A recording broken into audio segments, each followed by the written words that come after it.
Hello everyone, Keith here, back here with part 2 of the U.S. Code 2011, Title 12, Chapter 2. Without further ado, let's get right into it. Title 12, Banks and Banking. The term, this order, is used herein shall mean Executive Order Number 8389 of April 10th, 1940 as amended.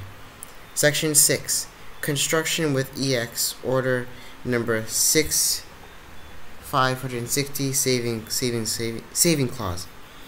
Executive Order Number 8389 of April 10th, 1940 as amended shall no longer be deemed as an amendment to or a part of Executive Order Number 6560 of January 15th, 1934.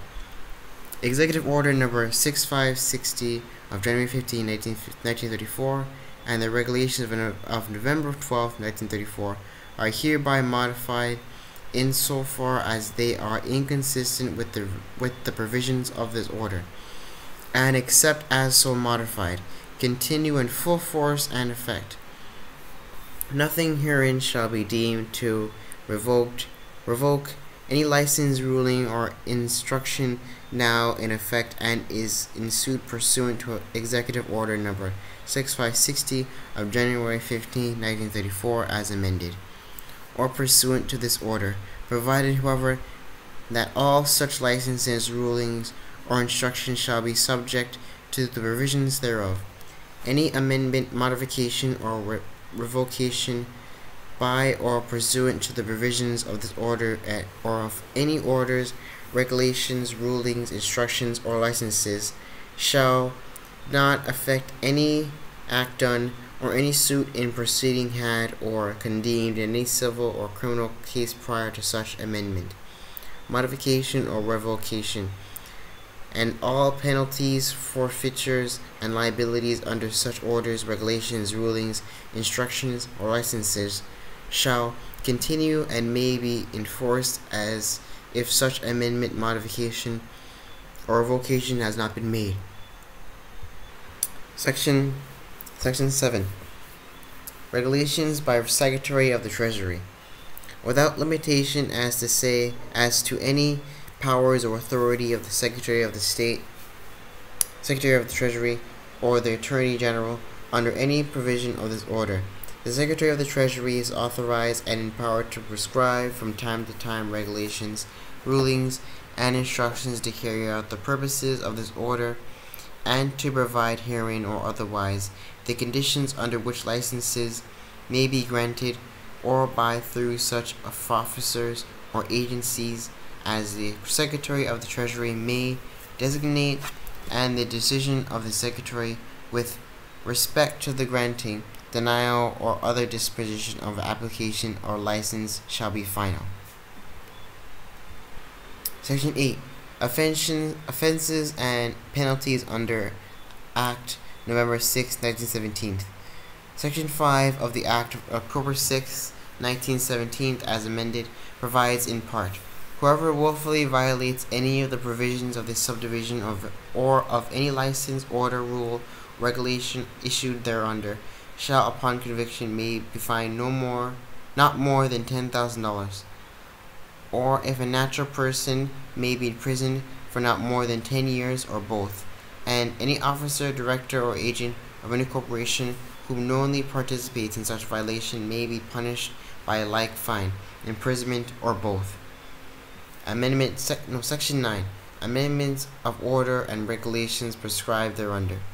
This order and any regulation, rulings, licenses, or instructions issued thereunder may be amended, modified, or revoked at any time.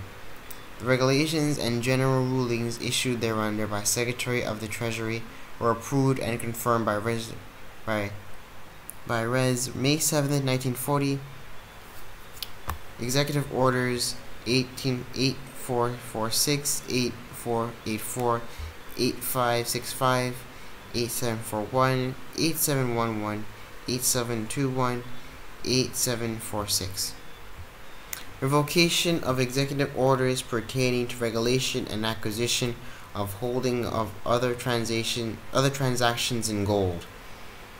provided by virtue of the authority vested in me by Section 1 of the Act of August 8, 1950, 64 Statute 419, and Section 5 of the Act of October 6, 1917, as amended in 12 U.S.C. 95A, this section, and as President of the United States, and in view of the provisions of Section 3 and Public Law, as amended by Section 2 of Public Law, set up by note under Section 442 of former Title 31, Money and Finance, Money and Finance.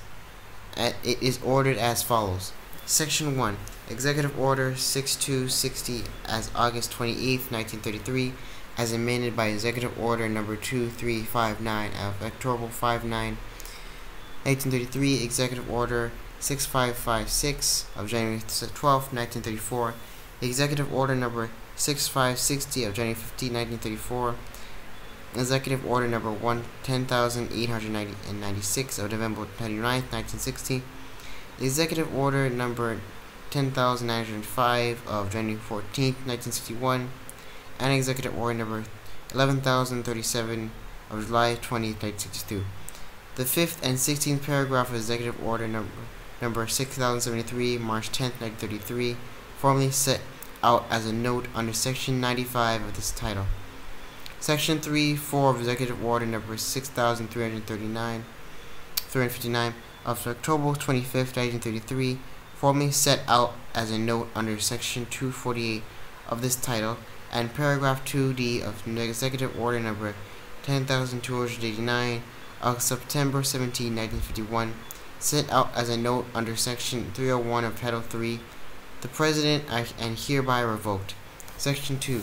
The revocation in whole or in part of such prior executive orders relating to regulation on this acquisition of holding of or other transactions in gold shall not affect any act completed or any right occurring or occurred to any suit or proceeding finished or started in any civil or criminal case caused prior to the revocation, but all such liabilities, penalties, and forfeitures under the executive order shall continue, and may be enforced in the same manner as the revocation had not been made. This order shall become effective on December 31st, 1974. Gerald R. Ford. Ratification of acts of President and Secretary of the Treasury under Section 95.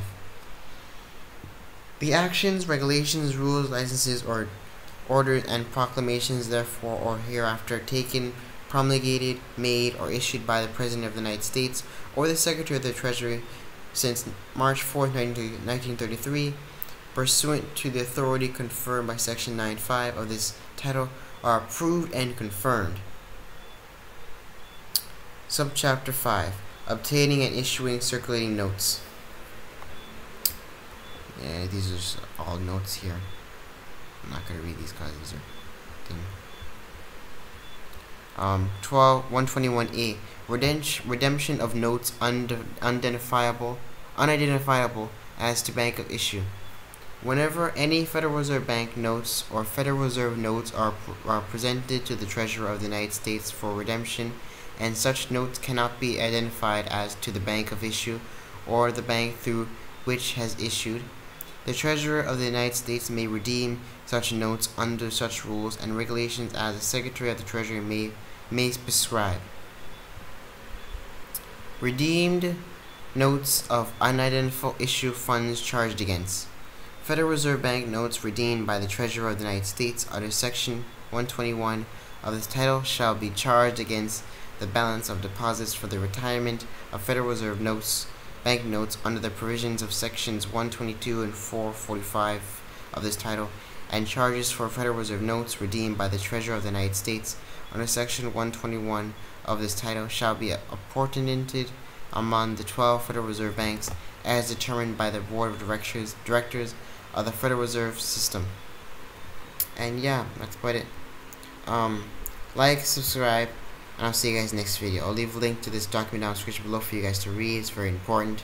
Along with our email, you can email us at themunzy@gmail.com for private consultation. And I'll see you guys next video. Bye.